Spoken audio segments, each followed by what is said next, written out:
Bienvenue à ceux qui nous rejoignent pour suivre en direct cette rencontre du pape François avec les autorités, la société civile et le corps diplomatique dans ces jardins du Palais de la Nation à Kinshasa.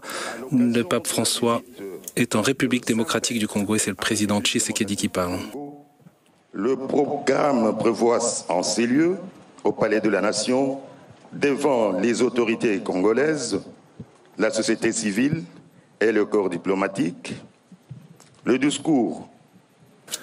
Alors c'est pour l'instant donc l'annonce de ces discours dans ce palais de la Nation. Un millier de personnes ont été conviées à assister à cet échange de discours du président de la République et du pape François. C'est la première intervention officielle du Saint-Père depuis son arrivée à Kinshasa en milieu d'après-midi. Et on peut le noter puisque le pape François vient parler à l'ensemble du peuple congolais. Eh bien, les responsables politiques des différents partis sont réunis. Voilà le président Tshisekedi qui parle. Que le peuple congolais et moi-même saluons l'honneur que vous faites à la République démocratique du Congo en acceptant d'y effectuer à partir de ce jour votre visite pastorale sous le thème « Tous réconciliés en Jésus-Christ ». Le peuple congolais vous accueille dans la joie et l'allégresse, comme il l'avait fait pour votre vénérable prédécesseur, le pape Jean-Paul II d'heureuse mémoire, lors de ses 2 visites pastorales en République démocratique du Congo, alors République du Zaïre. Au nom de l'ensemble de notre peuple, dans la diversité de ses sensibilités religieuses, au nom de tous ceux qui sont présents, de ceux qui sont, pour des raisons diverses, absents et n'ont pu effectuer ce déplacement, ainsi qu'au mien propre et en celui de ma famille, je vous souhaite la bienvenue. Sa sainteté, la République démocratique du Congo est un grand pays au cœur du continent africain, constitué de 26 provinces dans lesquelles vivent plus de 450 tribus. Ces populations ont une riche et harmonieuse diversité culturelle et celle-ci, plutôt que d'être un facteur de séparation, s'est muée au fil de l'histoire de notre nation en un ferment à l'avènement d'une terre de paix et d'hospitalité, ainsi qu'une terre d'accueil pour les peuples d'Afrique et du monde. Sa sainteté. Si la République démocratique du Congo a proclamé la laïcité de l'État comme principe constitutionnel, la vie de nos populations demeure, elle, profondément liée à des convictions religieuses qui traduisent le dynamisme et la vitalité de leur foi. Ces convictions structurent notre agir collectif et la vie de nos familles repose en grande partie sur ces valeurs religieuses. Au nombre de celles-ci figure notamment l'hospitalité qui s'impose comme une valeur cardinale partagée par l'ensemble de nos familles et de notre peuple. Malheureusement, il y a lieu de constater qu'au cours de ces 3 dernières décennies, cette hospitalité qui nous caractérise a été mise à mal par les ennemis de la paix et les groupes terroristes venus essentiellement des pays voisins. Ce malheur qui dure depuis près de 30 ans fait aujourd'hui partie de notre territoire en proie à ces violences et fait de cette zone une zone en rupture de paix où, outre les groupes armés, les puissances étrangères avides de minerais contenus dans notre sous-sol commettent, avec l'appui direct et lâche de notre voisin le Rwanda, de cruelles atrocités, faisant ainsi de la sécurité le premier et grand défi du gouvernement.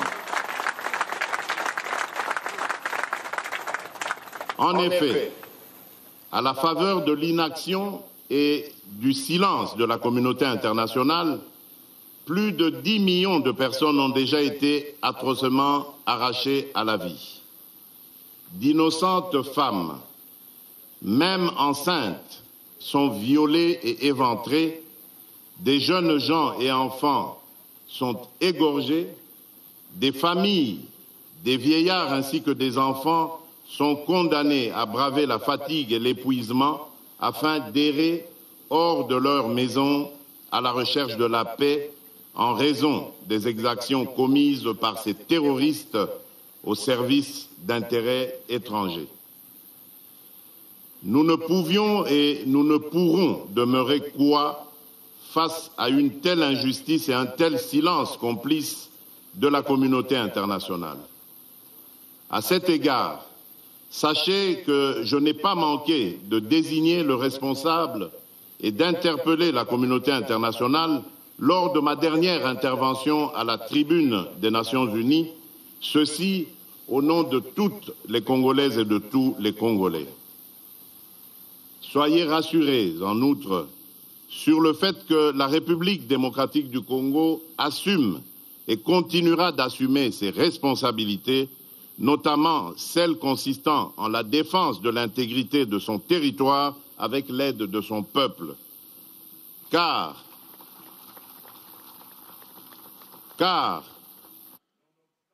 tableau sécuritaire préoccupant, le patriotisme ainsi que la détermination du peuple congolais pour la défense de sa patrie font sa force. Sachez, sa sainteté, que le peuple congolais demeure et demeurera un peuple grand, un peuple uni et fort face à toute menace faite à l'intégrité de son territoire et à la survie de sa nation. À ce propos, je me réjouis de votre volonté de recevoir une délégation de cette population meurtrie de l'Est de notre pays qui, je suis convaincu, vous permettra de vous saisir de cette résilience inouïe qui, aujourd'hui, plus qu'avant, nous définit et nous caractérise comme nation. Aussi, au-delà de la diversité de leurs convictions religieuses, ces populations demeurent sensibles à votre présence sur le sol congolais et l'écho de votre visite pastorale, tout autant que votre prière sur la terre de nos ancêtres leur apporteront réconfort. Je saisis donc cette occasion pour vous remercier de vive voix, au nom de l'ensemble de la population congolaise, pour l'intérêt que vous avez toujours accordé à la situation sécuritaire de notre pays dans vos prières ferventes pour la paix dans sa partie Est. Sa sainteté. Le deuxième défi du gouvernement est d'ordre économique en lien avec les valeurs de partage, d'équité et de responsabilité. Je suis convaincu que ces valeurs incarnées dans notre agir collectif comme citoyens et responsables politiques peuvent servir de base à l'édification d'une société plus juste et plus humaine. En effet, avec son riche potentiel économique, la République démocratique du Congo renferme dans son sous-sol l'essentiel des ressources minérales dont le monde a aujourd'hui besoin pour assurer la transition écologique et la protection de l'environnement. Qualifié de scandale géologique quant à l'ampleur de ses richesses et de son potentiel minier, il demeure qu'à ce jour, ces immenses potentialités ne profitent toujours pas aux Congolais. Notre responsabilité consiste à ne laisser personne au bord du chemin qui mène au développement économique en œuvrant ensemble pour le bien-être collectif dans le but d'éradiquer la pauvreté. Si sur ce chemin, les embûches sont nombreuses, elles ne sont pas insurmontables. En témoigne l'engagement du gouvernement d'inclure dans le système éducatif national les plus pauvres et les plus démunis, en rendant effectif le principe pourtant constitutionnel de la gratuité de l'enseignement de base, non appliqué durant de nombreuses années. le bénéfice de cette décision courageuse et osée est indéniable pour l'avenir de nos enfants et l'édification du Congo de demain. C'est ici l'occasion pour moi de rendre un hommage mérité à l'Église catholique en République démocratique du Congo pour les services rendus dans ce domaine. En effet, les différents gouvernements qui se sont succédés ont toujours entretenu et consolidé le partenariat avec l'Église, et en particulier l'Église catholique, pour assurer en amont l'éducation et la gestion des infrastructures éducatives et hospitalières en vue de satisfaire les besoins sociaux de base, en particulier en matière d'éducation et de santé. Cependant, et afin de pérenniser les efforts engagés, il s'est avéré nécessaire d'adapter les moyens économiques et financiers aux défis de l'évolution démographique et de la densité des populations. C'est dans cette optique que nous encourageons et exigeons des partenariats mutuellement avantageux dans l'exploitation de nos richesses afin qu'ils concourent à l'accroissement des possibilités d'emploi ainsi qu'à l'amélioration des conditions de vie de nos populations, tout en œuvrant résolument à lutter contre la corruption et la fuite de capitaux, de sorte que ces ressources servent réellement l'intérêt de tous. Sa sainteté. Le troisième grand défi est celui de la protection de l'environnement. En effet, pour ce qui est de ce défi, le gouvernement de la République et moi-même partageons les valeurs défendues dans votre encyclique Laudato Si, publiée en 2015, sur l'un des principaux défis auxquels l'humanité est confrontée actuellement, à savoir la lutte contre le réchauffement climatique. Tout en me réjouissant de ce que la lutte contre les changements climatiques constitue votre cheval de bataille, la République démocratique du Congo et son gouvernement sont très sensibles à l'urgence et la responsabilité qui incombe à l'humanité dans la construction de l'avenir de la planète et la protection de notre maison commune. À l'intérieur du pays, la protection de l'environnement est une composante de notre responsabilité dans l'ouverture du pays à l'exploitation des ressources et énergies fossiles. C'est ainsi que tous les marchés agréés avec des partenaires désireux d'exploiter nos ressources naturelles ne peuvent être régulièrement conclus sans qu'une étude sérieuse et préalable d'impact environnemental du projet à exécuter soit réalisée. En outre, le gouvernement met un soin particulier à la protection de la biodiversité dans les parcs naturels disséminés sur son territoire où des espèces rares et d'importance pour l'équilibre de cette biodiversité souffrent encore de l'insécurité et où des animaux, y compris ceux en voie de disparition, sont victimes eux aussi de la barbarie des groupes armés. Tout récemment encore, nous avons lancé avec beaucoup de précautions des appels d'offres pour exploitation dans le strict respect des règles et principes de protection de l'environnement de quelques gisements pétroliers en faisant recours à de l'expertise avérée en ce domaine.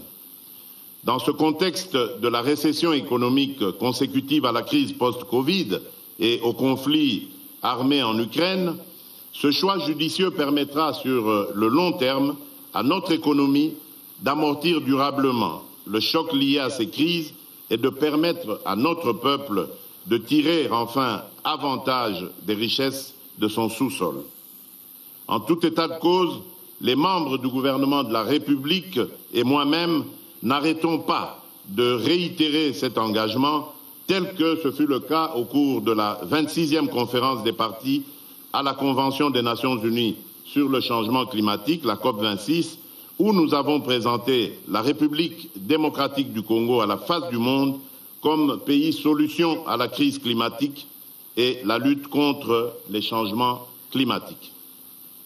En effet, notre pays dispose de 165 millions d'hectares de forêt, deuxième plus grande forêt tropicale du monde, une grande réserve de biodiversité, avec comme principal atout sa capacité d'absorption de carbone, la première au monde, capable d'absorber près de 1,2 milliard de tonnes de dioxyde de carbone par an. C'est pourquoi, pour mieux protéger nos forêts, nous avons toujours milité pour une justice climatique afin que les plus grands pollueurs qui sont à la base de la destruction de l'environnement versent des compensations aux gardiens de la planète que nous sommes. Ces compensations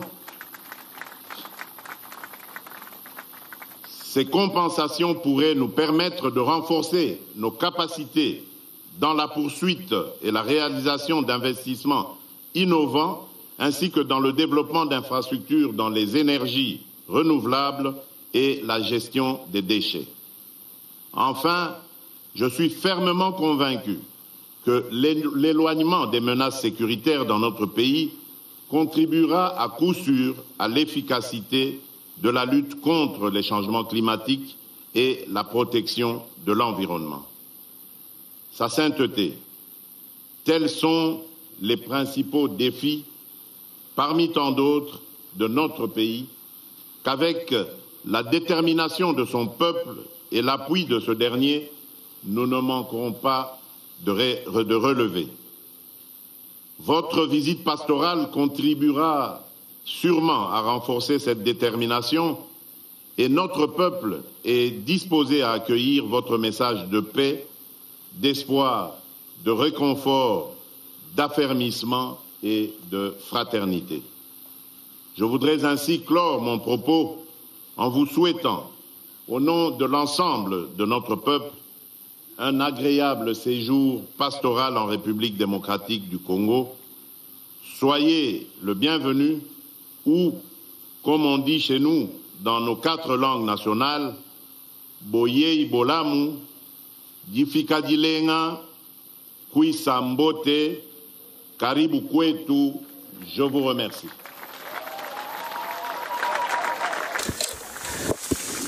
Voilà le discours donc du président Félix Tshisekedi dans ce jardin du Palais de la Nation. Et c'est maintenant le pape François qui va lui répondre dans ce jardin qui est bordé par le fleuve Congo, dans cette capitale de la République démocratique du Congo, Kinshasa, et en face de cette capitale Kinshasa, c'est l'autre Congo, le Congo Brazzaville, avec la capitale Brazzaville qui est sur l'autre rive. Monsieur le Président de la République, membres illustres du gouvernement et du corps diplomatique, autorités distinguées religieuses et civiles, éminents représentants de la société civile et du monde de la culture, Mesdames et Messieurs, je vous salue cordialement et je remercie Monsieur le Président pour les paroles qu'il m'a adressées. Je suis heureux d'être ici sur cette terre si belle, si vaste, si luxuriante, qui embrasse au nord la forêt équatoriale, au centre et vers le sud les hauts plateaux et les savanes arborées, à l'est les collines, les montagnes, les volcans, les lacs, à l'ouest d'autres grands étendues d'eau avec le fleuve Congo qui rejoint l'océan. Dans votre pays, qui est comme un continent, dans le grand continent africain, on a l'impression que la terre entière respire. Mais si la géographie de ce poumon vert est riche et variée, l'histoire n'a pas été aussi généreuse. Tourmentée par la guerre, la République démocratique du Congo continue de subir à l'intérieur de ses frontières des conflits et des migrations forcées et à souffrir de terribles formes d'exploitation indignes de l'homme et de la création. Ce pays immense et plein de vie, ce diaphragme de l'Afrique frappé par la violence, comme par un coup de poing de l'estomac, semble depuis longtemps avoir perdu son souffle. Monsieur le Président, vous avez parlé de génocide oublié qui souffre la République du Congo. Et tandis que vous, Congolais, vous luttez pour sauvegarder votre dignité, votre intégrité territoriale contre les méprisables tentatives de fragmentation du pays, je viens à vous, au nom de Jésus, comme un pèlerin de réconciliation et de paix. J'ai beaucoup désiré me trouver ici et je viens enfin vous apporter la proximité, l'affection et la consolation de toute l'Église. Et apprendre de votre exemple de patience, de courage et de lutte. Je voudrais vous parler à travers une image qui symbolise bien la beauté lumineuse de cette terre, celle du diamant. Chères femmes, chers hommes congolais, votre pays est vraiment un diamant de la création. Mais vous tous, êtes infiniment plus précieux que toutes les choses bonnes qui sortent de ce sol si fertile. Je suis ici pour vous étreindre et pour vous rappeler que vous avez une valeur inestimable, que l'Église et le pape ont confiance en vous, qu'ils croient en votre avenir, un avenir qui soit entre vos mains et dans lequel vous méritez de déverser vos dons d'intelligence, de sagacité, d'assiduité. Courage, frères et sœurs congolais. Relève-toi, reprends dans tes mains, comme un diamant très pur, ce que tu es, ta dignité, ta vocation à garder en harmonie et en paix la maison que tu habites. Revis l'esprit de ton hymne national en rêvant et en mettant en pratique ces paroles. Par le dur labeur, nous bâtirons un pays plus beau qu'avant, dans la paix. Chers amis, les diamants sont généralement rares. Eh bien, ici, ils abondent. Si cela vaut pour les richesses matérielles cachées sous la terre, cela vaut à plus forte raison pour les richesses spirituelles enfermées dans vos cœurs. Et c'est précisément à partir des cœurs que la paix et le développement sont possibles, car, avec l'aide de Dieu, les êtres humains sont capables de justice, sont capables de pardon, de concorde, de réconciliation, d'engagement et de persévérance pour mettre à profit les talents reçus. Dès le début de mon voyage, je souhaite donc lancer un appel, que chaque Congolais se sente appelé à jouer son rôle, que la violence et la haine n'aient plus de place dans le cœur et sur les lèvres de quiconque, car ce sont des sentiments inhumains, des sentiments antichrétiens qui paralysent le développement et ramènent en arrière vers un sombre passé. En parlant de frein au développement et de retour au passé, il est tragique que ces lieux, et plus généralement le continent africain, souffrent encore de diverses formes d'exploitation. C'est cette devise qui sort de l'inconscient de tant de cultures, tant de gens. L'Afrique doit être exploitée. Et cela est terrible. Après le colonialisme politique, un colonialisme économique tout aussi asservissant s'est déchaîné. Ce pays, largement pillé, ne parvient donc pas à profiter suffisamment de ces immenses ressources. On en est arrivé au paradoxe que les fruits de sa terre le rendent étranger à ses habitants. Le poison de la cupidité a ensanglanté ces diamants. C'est un drame devant lequel le monde économiquement plus avancé ferme souvent les yeux, les oreilles et la bouche. Mais ce pays et ce continent méritent d'être respectés et écoutés. Ils méritent espace et attention.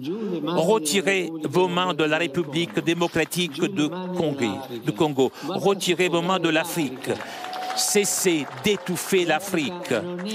Elle n'est pas une mine à exploiter, ni une terre à dévaliser. Que l'Afrique soit protagoniste de son destin.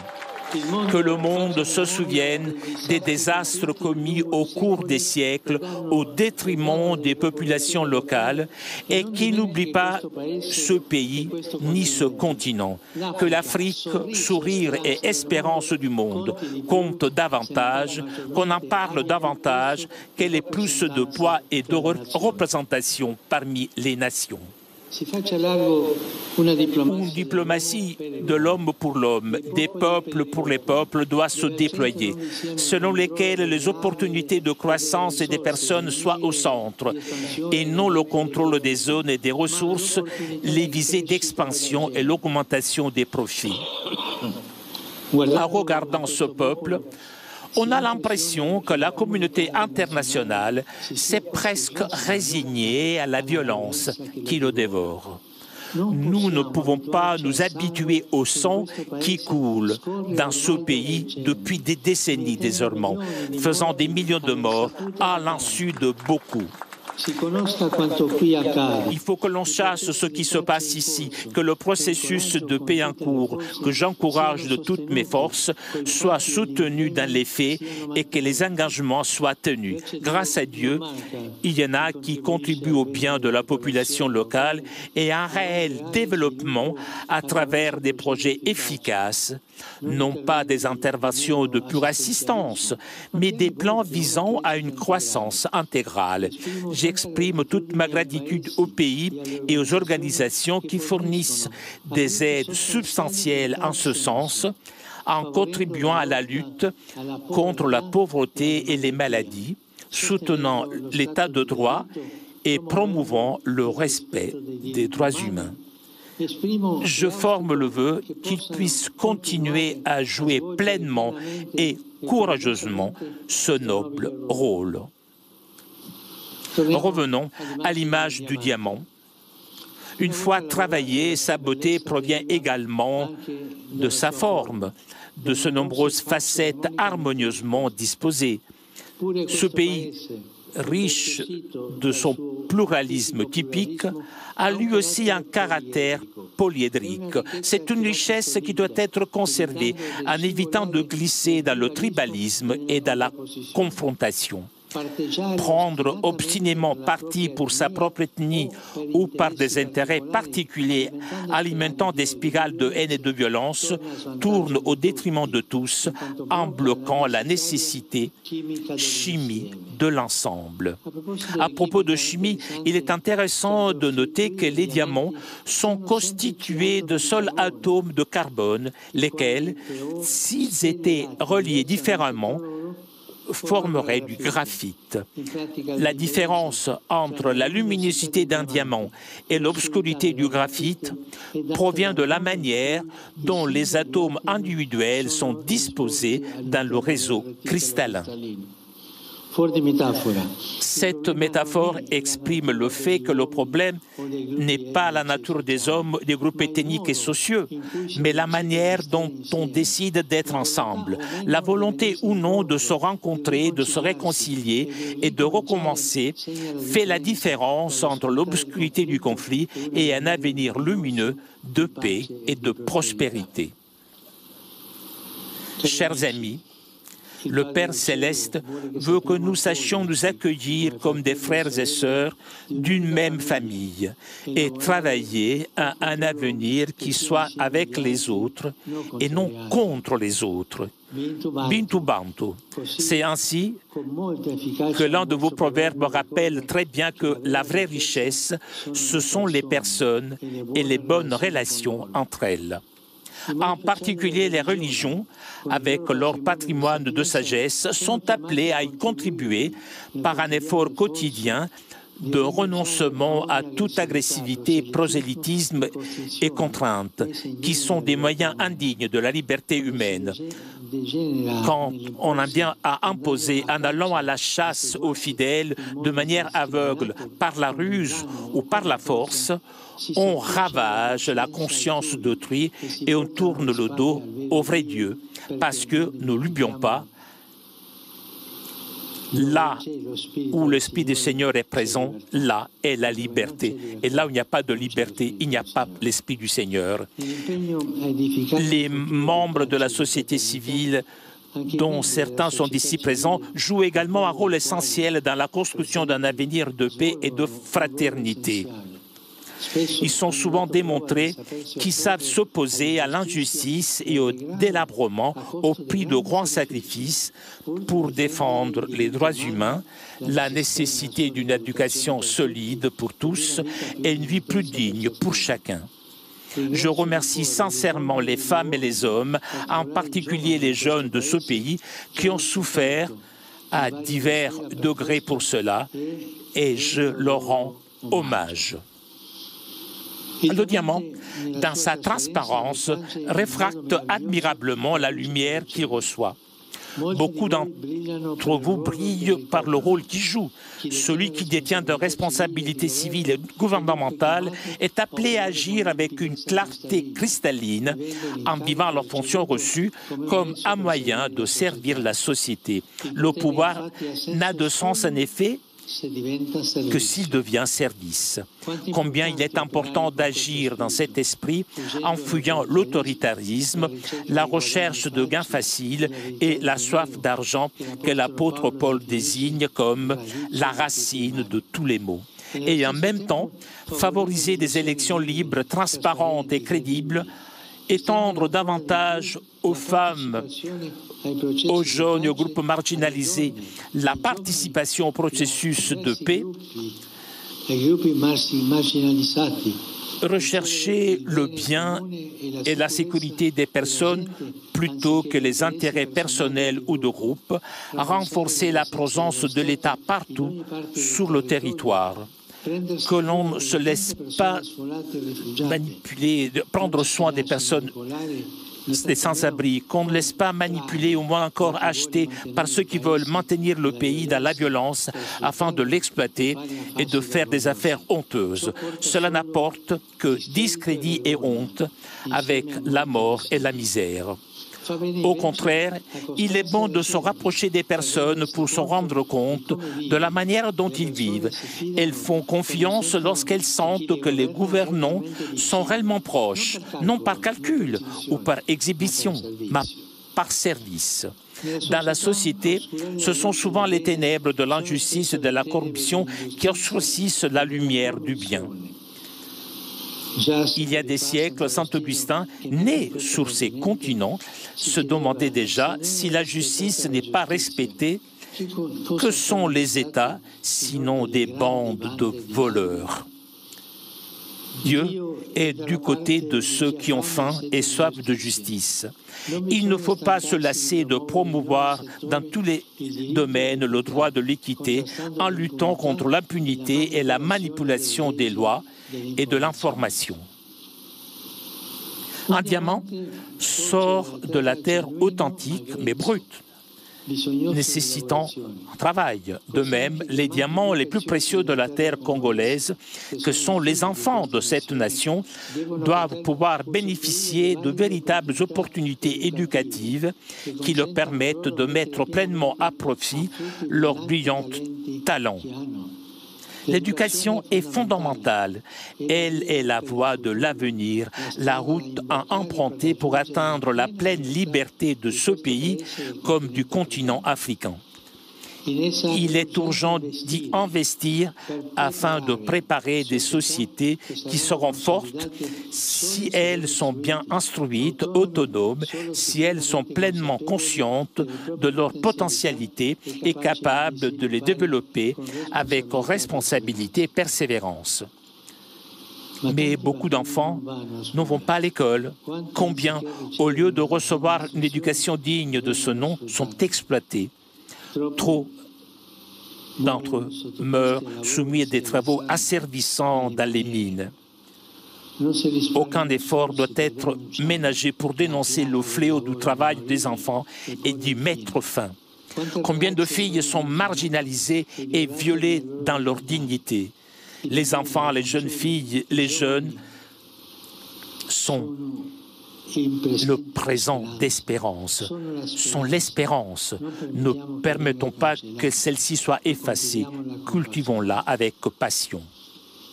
Le diamant, don de la terre, appelle à la sauvegarde de la création, à la protection de l'environnement. Située au cœur de l'Afrique, la République démocratique du Congo abrite l'un des plus grands poumons verts du monde qui doit être préservé. Comme pour la paix et pour le développement dans ce domaine également, une collaboration large et fructueuse est importante, permettant d'intervenir efficacement sans imposer des modèles extérieurs plus utiles à ceux qui aident qu'à ceux qui sont aidés. Nombreux sont ceux qui ont demandé à l'Afrique de s'engager et qui ont offert des aides afin de lutter contre le changement climatique et le coronavirus. C'est certainement des opportunités à saisir, mais il y a surtout besoin de modèles sanitaires et sociaux qui ne répondent pas seulement aux urgences du moment, mais contribuent à une croissance sociale effective, des structures solides et du personnel honnête et compétent pour surmonter les graves problèmes comme la faim et la malaria qui entravent les développements à sa naissance. Enfin, le diamant est le minéral d'origine naturelle qui présente la plus grande dureté. Sa résistance aux produits chimiques est très grande. La répétition continuelle des attaques violentes ainsi que les nombreuses situations de détresse pourraient affaiblir la résistance des Congolais, miner leur force d'âme, les conduire à se décourager et à s'enfermer dans la résignation. Mais au nom du Christ, qui est le Dieu de l'espérance, le Dieu de toutes les possibilités, qui donne toujours la force de recommencer, au nom de la dignité et de la valeur des diamants le plus précieux de cette terre splendide qui sont ses habitants, je voudrais inviter chacun à un nouveau départ social, courageux et inclusif. L'histoire lumineuse, mais blessée de pays l'exige. Les jeunes et les enfants en particulier l'implorent. Je suis avec vous et j'accompagne par la prière et la proximité tout effort pour un avenir pacifique, un avenir harmonieux et prospère de ce grand pays. Que Dieu bénisse la nation congolaise tout entière. Voilà le premier discours du pape François en République démocratique du Congo depuis ce palais de la Nation devant les représentants des autorités, de la société civile, également du corps diplomatique. Le pape François qui a repris les termes du président Tshisekedi qui a parlé de génocide oublié dont souffre la RDC, tandis que vous luttez pour sauvegarder votre dignité, votre intégrité territoriale contre les méprisables tentatives de fragmentation du pays. Le pape François qui a donc dénoncer le colonialisme économique et le poison de la cupidité dans ce pays largement pillé avec ces mots très forts. Retirez vos mains de la République démocratique du Congo, retirez vos mains de l'Afrique, cessez d'étouffer. L'Afrique, elle n'est pas une mine à exploiter ni une terre à dévaliser. C'est enfin une invitation aux responsables politiques. Le pouvoir n'a de sens que s'il devient service. Et le pape François a emprunté des mots très directs de saint Augustin. Si la justice n'est pas respectée, que sont les États sinon une bande de voleurs? François qui a invité à favoriser des élections libres, transparentes et crédibles.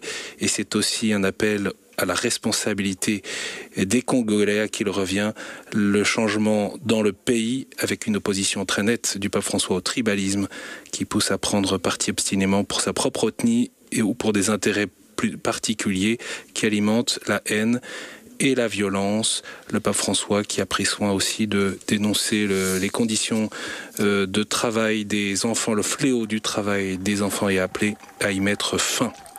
Voilà ce premier long discours et très engagé du pape François que je vous invite à retrouver à la fois sur notre site ktotv.com.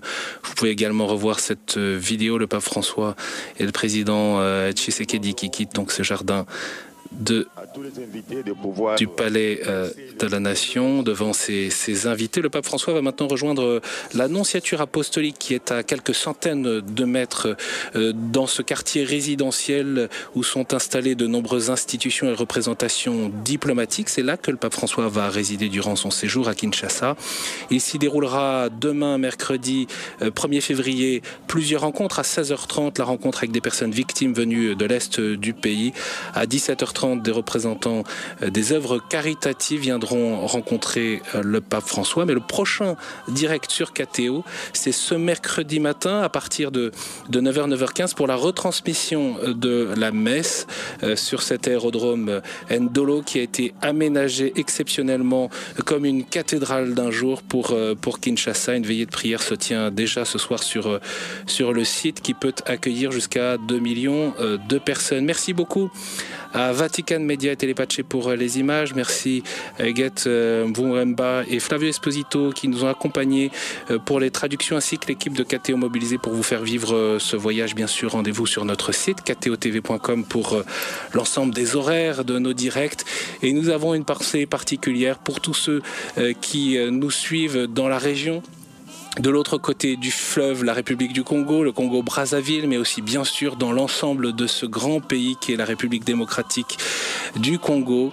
Nous avons en tête tous ces centaines de milliers d'habitants de Kinshasa qui ont accueilli le pape François lors de sa venue depuis l'aéroport Njili jusqu'à ce palais de la Nation. Nous allons vivre ensemble ce voyage apostolique du Saint-Père, le 40e voyage donc qui se déroule en République démocratique du Congo, puis ensuite au Soudan du Sud. À très bientôt et à demain matin pour la suite de ce voyage que nous suivons donc pas à pas en direct.